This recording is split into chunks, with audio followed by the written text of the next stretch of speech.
Hello friends, आपका स्वागत है टेस्ट आईक्यू में।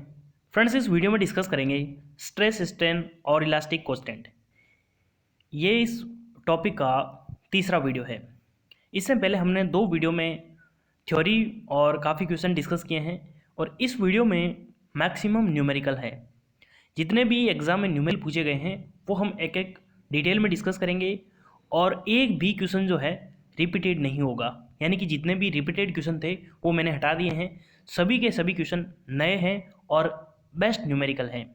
यदि एक एक न्यूमेरिकल को आप अच्छे से समझ लेते हैं तो आपको एग्ज़ाम में कोई भी क्वेश्चन करने में कोई दिक्कत नहीं होगी। इसलिए वीडियो को लास्ट तक जरूर देखना है। बहुत ही ज़्यादा इंपॉर्टेंट वीडियो होने वाला है और एक एक क्वेश्चन को हम बहुत ही डिटेल में समझेंगे। तो चलिए शुरू करते हैं। पहला क्वेश्चन दिया गया है, what is the formula for elongation of conical bar with length L and self weight W due to its self weight. यानी कि आपको बताना है कि एलोंगेशन जो है वो सेल्फ वेट की वजह से कोनिकल बार का कितना होता है। तो फ्रेंड्स, आपको पता है, जो से मान लो कोई एक सिंपल रोड है, यदि हम इसके नीचे कोई लोड W लगा देते हैं तो जो एलोंगेशन होता है वो कितना होता है, WL/AE। ये हम ऑलरेडी डिस्कस कर चुके हैं। और यदि हम इसके सेल्फ वेट की बात करें तो ये कितना होता है, WL/2AE। ये होता है सेल्फ वेट की वजह से। लेकिन यहाँ पे किसका पूछा गया है, कोनिकल बार। अब कोनिकल बार कैसी होती है, जैसे मान लो ये आपका कोनिकल बार हो जाएगी। इसका मतलब मैक्सिमम एरिया जो है यहाँ पे है मैक्सिमम और यहाँ पे ज़ीरो हो जाता है। तो इसके सेल्फ वेट की वजह से कितना होगा, तो सेल्फ वेट की वजह से इतना ही होगा, WL/2AE। यानी कि जो हमारा आंसर है वो सी करेक्ट हो जाएगा। लेकिन यहाँ पे आपको ध्यान रखना है, जो एरिया है वो मैक्सिमम लेंगे, क्योंकि कॉनिकल बार है, इसका मतलब एरिया जो है वो कंटिन्यूस चेंज हो रहा है। तो जो ये मैक्सिमम एरिया होता है ये हम लेंगे। तो हमारा फॉर्मूला क्या हो जाएगा, WL/2AE, लेकिन एरिया जो है वो मैक्सिमम हो जाएगा। अगला क्वेश्चन देखते हैं, which formula correctly depicts the elongation in composite body. जैसे मान लो आपकी एक रोड है, ठीक है, एक रोड है, तो इसकी वजह से क्या अभी हमने डिस्कस किया था, यदि हमारा लोड W है तो कितना हो जाएगा, WL/AE हो जाएगा। और यदि हमारी कंपोजिट बार है, यानी कि हमने 3-4 रोड लगा दी, यदि इसकी लेंथ L1 है और एरिया A1 है, इसकी लेंथ L2 है, एरिया A2 है, इसकी length L3, A3, L4, A4 ऐसे है, ठीक है। यदि हमने यहाँ पे P लोड लगाया है, इसकी वजह से एलोंगेशन कितना हो जाएगा, एलोंगेशन होगा टोटल एलोंगेशन, यानी कि डेल्टा बराबर टोटल जो हो जाएगा Δ1 plus Δ2 plus Δ3 and so on. अब ये डेल्टा कितना हो जाएगा, लोड। अब यहाँ पे आपको देखना होगा, ये जो लोड हमारा P है वो सभी में सेम है, तो P L की जगह L1 आ जाएगा अपॉन AE, यानी कि A1 और E। यदि हमारा जो जितनी भी रोड है उनका मटेरियल सेम है तो हमारा जो ये यंग मॉडुलस होता है वो सेम होगा। और यदि हमारा मटेरियल डिफरेंट डिफरेंट है तो यहाँ पे डिफरेंट डिफरेंट होगा। लेकिन यदि हम ऑप्शन देखेंगे तो यहाँ सभी में E जो है वो कॉमन दिया गया है। इसका मतलब हम क्या समझेंगे, हमारा जो जितनी भी रोड हैं उनका सभी का मटेरियल सेम है। तो क्या हो जाएगा, PL1/A1E प्लस P2 नहीं होगा, क्योंकि यहाँ पे लोड जो है वो सेम है, PL2/A2E plus PL3/A3E and so on. ये हो जाएगा, P और E यहाँ पे कॉमन आ जाएगा और L1/A1 प्लस L2/A2 ऐसे हो जाएगा। तो यहाँ पे हमारा ऑप्शन कौन सा करेक्ट हो जाएगा, ऑप्शन यहाँ पे ए करेक्ट हो जाएगा। मुझे उम्मीद है कि आपको ये चीज़ समझ में आई होगी। अगला क्वेश्चन देखते हैं,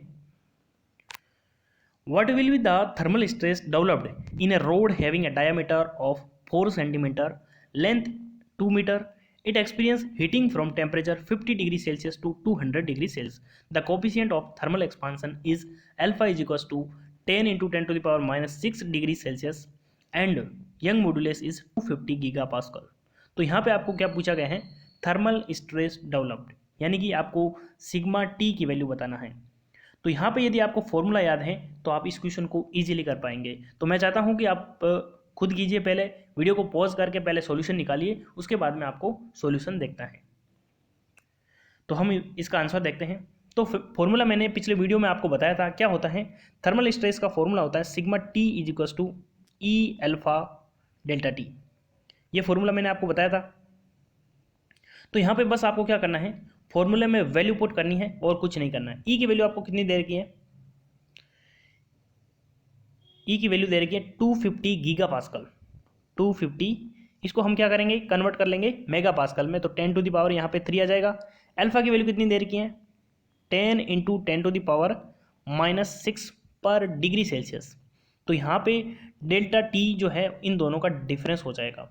मैं यहाँ पे एक चीज़ बता दूँ जो मैं हर बार बताता हूँ कि जो टेम्परेचर डिफरेंस होता है, चाहे केल्विन का हो, केल्विन में हो या फिर डिग्री सेल्सियस में हो, कोई फ़र्क नहीं पड़ता। लेकिन यहाँ पे देखिए पर डिग्री सेल्सियस है तो हम इसको डिग्री सेल्सियस में ही लेंगे, लेकिन डिफरेंस जो है वो सेम ही होता है।